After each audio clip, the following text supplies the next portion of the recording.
आज हमारा टॉपिक है लेखांकन की अवधारणाएं, मान्यताएं और परंपराएं। तो विद्यार्थियों, बड़ा ही महत्वपूर्ण टॉपिक है लेखांकन की अवधारणाएं, मान्यताएं और परंपराएं। देखिए, अवधारणाओं का मतलब, मान्यताओं का मतलब है कि ऐसी विचारधाराएं, ऐसे सिद्धांत जिन पर लेखांकन का आधार बना हुआ है। यानी लेखांकन जिन सिद्धांतों पर टिका हुआ है, जिन मान्यताओं पर टिका हुआ है, जिन विचारधाराओं पर टिका हुआ है, वही विचारधाराएं, वही सैद्धांतिक आधार आपकी लेखांकन की अवधारणाएं कहलाती है। तो देखिए विद्यार्थियों, पढ़ते हैं क्या लिखा है। लेखांकन प्रणाली का सैद्धांतिक आधार उसकी अवधारणाएं, मान्यताएं, परंपराएं, नियम आदि पर निर्भर है। बिल्कुल, यानी अकाउंट का जो भी काम है ना, वो कुछ पुरानी परंपराओं, कुछ विचारधाराओं, कुछ रूढ़िवादिताओं और कुछ नियमों पर डिपेंड करता है कि अकाउंटिंग करते समय हमें इन चीज़ों को ध्यान में रखना पड़ता है।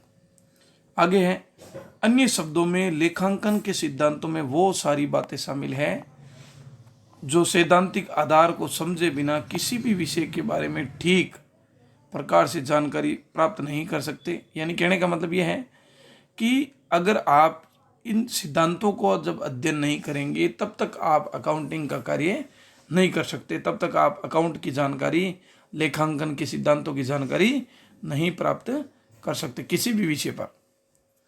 आज के युग में लेखांकन व्यवसाय की एक महत्वपूर्ण क्रिया है। बिल्कुल, देखो, सब काम संभव है लेकिन बिना लिखे काम संभव नहीं है। कोई भी बिजनेस ले लो, कोई भी व्यापार ले लो, कोई भी एक्टिविटी ले लो, हर चीज़ का अकाउंटिंग ट्रीटमेंट जरूरी है। व्यापार को तभी पता चलेगा जब उसका लेखा जोखा होगा। तो आप चाहे हॉस्पिटल में चले जाइए, चाहे कहीं आर्मी सेक्टर में चले जाइए, चाहे कहीं किसी भी क्षेत्र में चले जाइए, अकाउंटेंट का होना जरूरी है, हिसाब किताब का लिखा जाना जरूरी है। तो वाणिज्य, ऐसा कोई क्षेत्र नहीं जहाँ वाणिज्य की क्रिया मौजूद न हो, जहाँ लेखांकन की क्रिया मौजूद न हो। अब देखिए विद्यार्थियों, आगे है, आज के युग में लेखांकन व्यवसाय की एक महत्वपूर्ण क्रिया है जिसके द्वारा प्रस्तुत परिणामों में अनेक पक्ष, यानी चाहे वो स्वामी हो, चाहे वो शेयर होल्डर हो, चाहे वो ऋण देने वाला हो, चाहे वो लेनदार हो, सरकार, समाज आदि हो, सारे के सारे क्या रखते हैं, उसमें रुचि रखते हैं, हित रखते हैं। और उनके हित में किसका हित निहित है? अपना हित निहित है। अतः यह आवश्यक है कि लेखांकन परिणाम ऐसी भाषा में, ऐसे तरीकों में प्रस्तुत किया जाए कि सभी पक्षकार क्या कर सके, उनका सही अर्थ निकाल सके। ठीक है विद्यार्थियों, अब आगे बिंदु है, और अन्य कई इकाइयों से तुलना भी की जा सके। इसके लिए आपके लिए क्या है, बनी हुई कुछ नियम बने हुए हैं, कुछ निश्चित परंपराएं बनी हुई, प्रमाप बने हुए आदि, जिनका हम लेखांकन करते समय इनको ध्यान में रखना चाहिए। तो कुल मिलाकर विद्यार्थियों, पुराने जो नियम हैं, कुछ सिद्धांत हैं, कुछ विचारधाराएं हैं, जिनका अध्ययन लेखांकन का कार्य करने के लिए ज़रूरी होता है, जिन परंपराओं को जानना ज़रूरी होता है, वही परंपराएं, वही विचारधाराएं, वही नियम लेखांकन की क्या कहलाती है? अवधारणाएं कहलाती है, मान्यताएं कहलाती है। अवधारणाओं का शाब्दिक अर्थ क्या? जिन पर हमें चलना पड़ता है, जो फॉलो होने जरूरी है। अब विद्यार्थियों, लेखांकन की अवधारणाएं या मान्यताएं। अवधारणाएं एवं मान्यताएं सामान्य रूप में एक ही होती है, मतलब दोनों का वैसे तो मीनिंग एक ही है। अब इनमें कुछ मान्यताएं, कुछ अवधारणाएं हम पढ़ेंगे आज। आगे देखो क्या लिख रहा है। निम्न बिंदुओं से इनको प्रस्तुत किया, जैसे इनका पालन किए बिना लेखांकन का कार्य क्या नहीं हो सकता? ठीक ढंग से नहीं हो सकता। यानी कहने का मतलब है, लेखांकन कार्य में आपको अवधारणाओं को फॉलो करना जरूरी है। अगर आप इनका उपयोग नहीं करोगे तो लेखांकन का कार्य संभव नहीं है, लेखांकन का सही कार्य नहीं हो सकता। तो आइए कुछ अवधारणाओं के बारे में हम पढ़ते हैं। विद्यार्थियों, पहली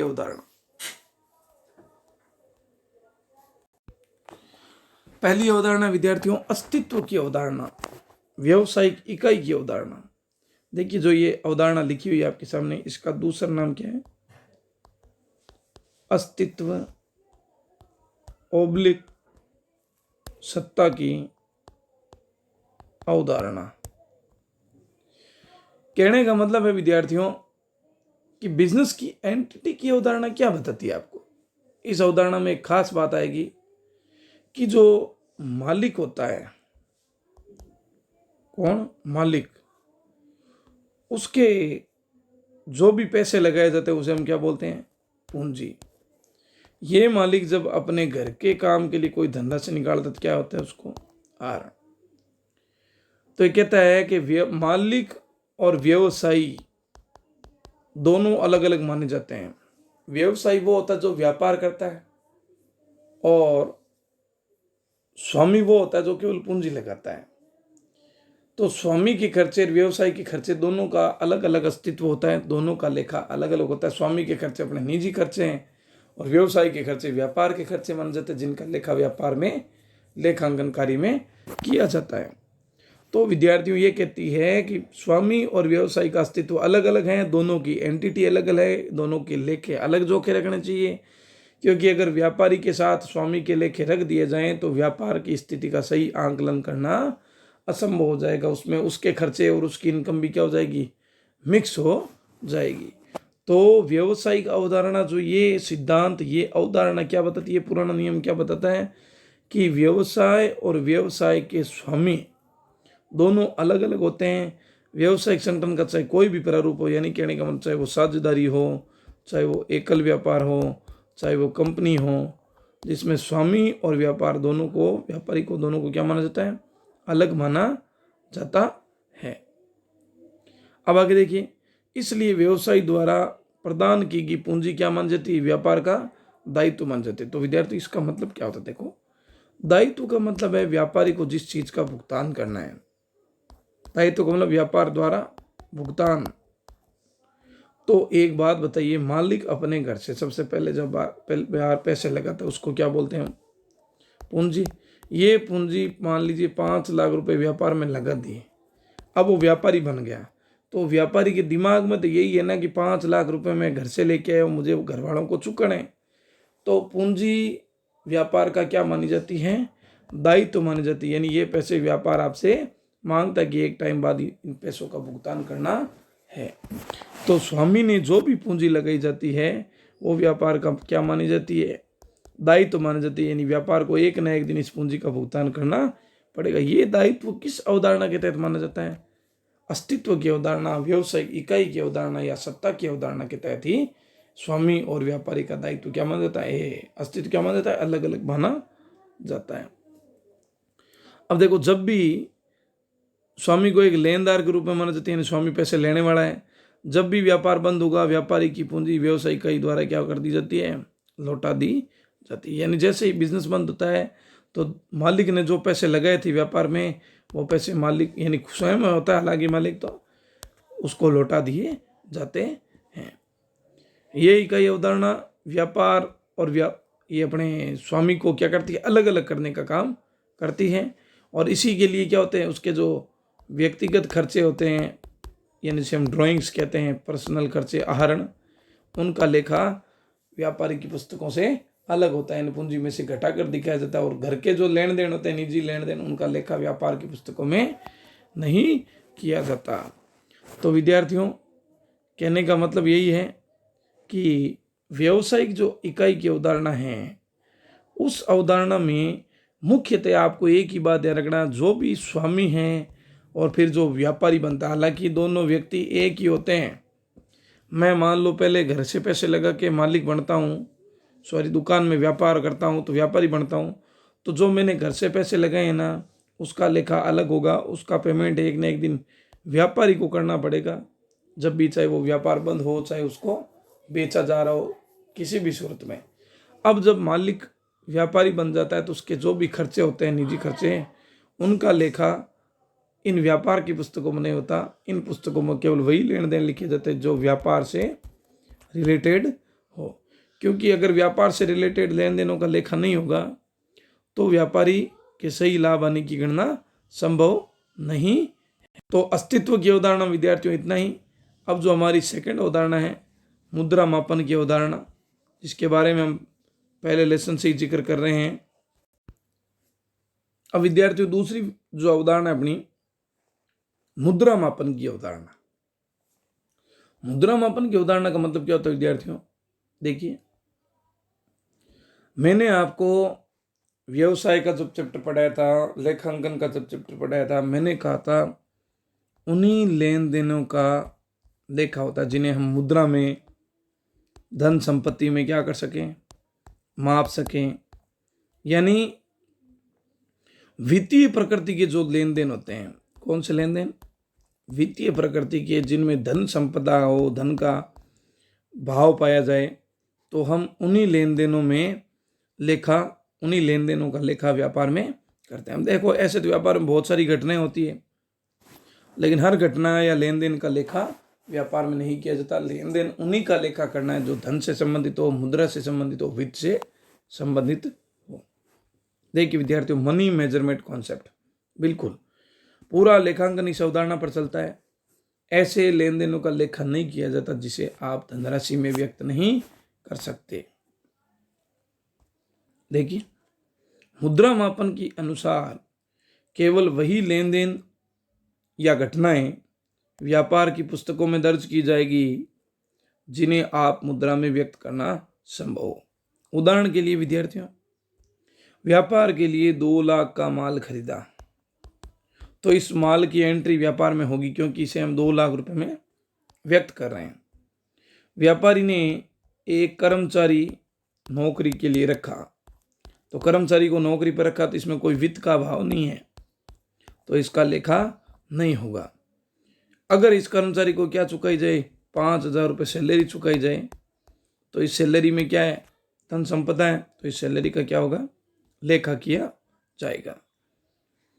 व्यापार के कोई भी प्लान, मान लीजिए कि एक योजना बना रहे, तो योजना में धन का अभाव है, तो इसका कोई भी लेखा नहीं होगा।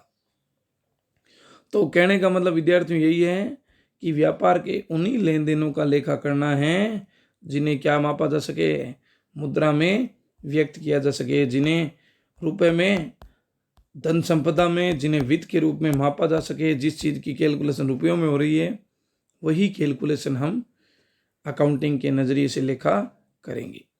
अब देखो, व्यापार में कई बार क्या होता है, बहुत सारे कुशल और ईमानदार व्यक्ति बहुत सारे काम करते हैं, लेकिन उनकी कुशलता और ईमानदारी को मुद्रा के मूल्य में दिखाना संभव नहीं होने से इनको लेखा पुस्तकों में दर्ज नहीं किया जा सकता। यानी व्यापारी के कर्मचारी बहुत ईमानदार हैं, गुणवान हैं, तो क्या आप उनका लेखा करोगे क्या? बिल्कुल नहीं। गुणवान, ईमानदारी से हम उनकी जो वैल्यू है, वित्त संपदा है, उनमें लेखा नहीं कर सकते, अतः इनका लेखा नहीं किया जाता। ये एक प्रकार की सबसे महत्वपूर्ण अवधारणा है। तो अवधारणा सबसे महत्वपूर्ण है क्योंकि लेखांकन में व्यापारी केवल उन्हीं लेन देनों का लेखा करेगा जिन्हें हम मुद्रा के मूल्य में प्रस्तुत कर सकें, जिनका मेजरमेंट रुपयों में हो सके। ध्यान रहे कि मौद्रिक लेन देन के जो ही लेखे होते हैं उन्हीं का ही लेखा किया जाता है, उनमें ही उनका व्यवहार किया जाता है। ठीक है ना? अगर मान लीजिए किसी वस्तु या लेन देन का अगर हम मुद्रा में व्यक्त नहीं कर सकते तो उसका लेखा नहीं होगा। जैसे देखिए, व्यापार में 10 एयर कंडीशनर लगे हुए हैं, परंतु जब तक मौद्रिक मूल्य तय नहीं किया जाता, इनका पुस्तकों में लेखा नहीं होगा। मुद्रा मापन में सरल और समझने में योग्य, क्योंकि कोई भी आप कैलकुलेशन करोगे, कुछ ना कुछ धनराशि से तो एंट्री करोगे ना। जब धनराशि है ही नहीं तो कोई एंट्री नहीं होगी। तो विद्यार्थियों, 2 अवधारणाएं हमारी हो गई, एक व्यवसायिक इकाई की अवधारणा और दूसरी मुद्रा मापन की अवधारणा। व्यवसायिक इकाई में सिर्फ यही बताया जाएगा कि व्यापार का स्वामी और जो व्यापारी उनका अस्तित्व क्या है, अलग अलग है। और मुद्रा मापन में क्या बताई जाएगी, जिन लेन देनों को हम मनी मेजरमेंट कर सकते हैं, जिन्हें धनराशि के रूप में व्यक्त किया जा सके, उन्हीं लेन देनों का लेखा व्यापार में किया जाता है। अब देखिए विद्यार्थियों, जो तीसरी महत्वपूर्ण अवधारणा है वो है गोइंग कंसर्न कॉन्सेप्ट, चालू व्यवसाय अवधारणा से आप निरंतरता या सततता की अवधारणा के नाम से भी जानते हैं। क्या क्या नाम है? एक तो निरंतरता और एक सततता, यानी जो सतत रूप से कंटिन्यू चलने वाली प्रोसेस है उससे इसका रिलेशन क्या है। देखिए विद्यार्थियों, हर व्यापारी के दिमाग में कभी भी ये बात नहीं आती कि उसका बिजनेस 1 साल चलेगा, 2 साल चलेगा, 3 साल चलेगा। हर व्यापारी यही सोचता है कि उसका बिजनेस कब तक चलेगा, लंबी अवधि तक चलेगा, लंबे समय तक, दीर्घ काल तक चलता रहेगा। उसी कारण उसको पहले से पता होता है कि व्यापार अपना बहुत साल तक चलना है। उसी कारण वो क्या करता है, मशीनें खरीदता है, फर्नीचर खरीदता है, भवन खरीदता है। अगर उसको ये पता होता कि व्यापार 1 साल ही चलना मुश्किल है तो वो कोई मशीनों में, भवन में इतना लंबा पैसा इन्वेस्ट नहीं करता। वो किराए की भी वस्तुएं खरीद सकता था, किराए पर भी वस्तुएं ले सकता था। तो चालू व्यवसाय अवधारणा का मतलब यही है कि व्यापारी का बिजनेस बहुत लंबे समय तक चलेगा। हालांकि ये अवधि हम नहीं बता सकते कि कितना चलेगा, लेकिन फिर भी दिमाग में व्यापारी की यही बात होती है कि अपना बिजनेस तो बहुत लंबे समय तक चलेगा। उसकी ये सोच नहीं होती कि ये बिजनेस तो 2 साल में बंद होगा, 1 साल में बंद होगा। तो ये जो लंबी अवधि तक व्यापार चलाने की जो आशा होती है, वही आशा के आधार पर हम इस अवधारणा का उपयोग करते हैं। इस अवधारणा में क्या होता है कि जो भी वस्तुएं आप खरीदते हो, जो भी संपत्तियां खरीदते हो, वो संपत्तियां लंबे समय तक उपयोग में आनी है। अब देखो, आप आज कोई मशीन खरीदते हो, इसका मतलब ये नहीं कि अगले साल उसकी वैल्यू 0 हो जाएगी। जो भी संपत्ति, जो भी आप यूज कर रहे हो, वो धीरे धीरे उसका मूल्य क्या होता है, कम होता है। तो उस धीरे धीरे जो मूल्य कम होता है उसको हम क्या बोलते हैं, मूल्यह्रास बोलते हैं। क्या बोलते हैं, डेप्रीसिएशन। आज आप एक मोटरसाइकिल लेके आते हो, 6 महीने चलाते हो, 50,000 में लेके आए। अब वो 6 महीने बाद मान लो 45,000 की होगी, तो 5,000 जो मूल्य कम हुआ है वो आपका मूल्यह्रास है। किसी संपत्ति के उपयोग के कारण जब उसका मूल्य कम हो जाता है तो उसे हम मूल्यह्रास कहते हैं। तो चालू अवधारणा क्या बताती है कि जो संपत्ति का जो मूल्य होता है उसमें से हर साल क्या घटा दिया जाएगा, डेप घटा दिया जाएगा, और जो मूल्य बचेगा वही मूल्य चिट्ठे में दिखाया जाएगा। यही चालू अवधारणा आपको बताती है। अब ऐसे नहीं कि आपने 10 लाख में कोई मशीन खरीदी तो साल के अंत में भी वो मशीन आपकी 10 लाख है, अगले साल भी 10 लाख है, उससे अगले साल भी 10 लाख है। ऐसा नहीं होता। संपत्ति की कीमत बिल्कुल टूटती है। यानी संपत्ति को पुस्तकों में बाजार मूल्य पर नहीं दिखाना चाहिए, बल्कि उनके मूल्यह्रास घटाने के बाद जो अपेक्षित मूल्य होता है उसी मूल्य पर उसका लेखा होना चाहिए। यानी कहने का मतलब यही है कि चालू व्यवसाय अवधारणा में क्या होता है, जो भी व्यवसाय किया जाता है उसकी आशा यही होती है कि वो लंबे समय तक चलेगा, जिसके कारण संपत्तियों के मूल्य में क्या आती है, धीरे धीरे कमी आती है। तो उसमें से जो कमी आती है उस मूल्य को घटाकर ही उसका मूल्य लेखांकन में करना चाहिए। अब देखिए, यदि कोई बाह्य पक्षकार व्यापार को उधार माल देता है, यानी किसी ने हमें उधार माल बेचा है, तो ये इसी अवधारणा के कारण होता है कि हमारा बिजनेस लंबे समय तक चलेगा। अब अगर किसी को पता हो कि ये तो बिजनेस 2 महीने और चलना है, क्या कोई उधार देगा क्या, बिल्कुल नहीं देगा। संपत्तियां, दायित्व, उधार लेन देन का लेखा सब चालू व्यवसाय अवधारणा के कारण ही होता है। अगर ये अवधारणा नहीं फॉलो की जाती तो व्यापार का अस्तित्व क्या होता, खतरे में होता। उसको कोई भी उधार, कोई भी संपत्ति दायित्व का लेखा नहीं कर सकते थे। तो कुल मिलाकर चालू व्यवसाय अवधारणा आपको समझ में आ गई होगी। व्यापार के सभी लेन देनों का लेखा भविष्य को आधार मानकर, लंबी अवधि को आशा मानकर ही लेखा किया जाता है। तो विद्यार्थियों, आज के इस वीडियो लेक्चर में हमने 3 अवधारणाएं पढ़ ली। पहली अवधारणा व्यवसाय इकाई अवधारणा, दूसरी मुद्रा मापन अवधारणा, तीसरी चालू व्यवसाय अवधारणा या सततता की अवधारणा। पहली में आपको बताया दोनों का अस्तित्व अलग अलग है। पूंजी का लेखा होता है और घरेलू खर्चों का लेखा व्यापारी के अलग घरेलू पुस्तकों में होता है। व्यापार की पुस्तकों में घरेलू खर्चों का लेन देनों का लेखा नहीं किया जाता। मुद्रा मापन में मैंने बताया जो लेन देन धन में हो, मुद्रा में, उन्हीं का लेखा करना है। उनके अलावा जो भी लेन देन होते हैं उनका कोई भी लेखा व्यापार की पुस्तकों में नहीं होगा। फिर चालू व्यवसाय अवधारणा में एक ही बिंदु आप ध्यान रखो, संपत्ति में से मूल्यह्रास घटाकर जो दिखाया जाता है वो चालू व्यवसाय अवधारणा के आधार पर ही दिखाया जाता है। इसमें यह आशा की जाती है कि व्यापार लंबे समय तक चलेगा। तो विद्यार्थियों, कल के वीडियो लेक्चर में हम डिस्कस करेंगे लेखांकन अवधि की अवधारणा, लागत अवधारणा और भी कई अन्य अवधारणाएं हैं जिनके बारे में हम नेक्स्ट वीडियो में चर्चा करेंगे। तब तक के लिए विद्यार्थियों, जय हिंद, जय भारत।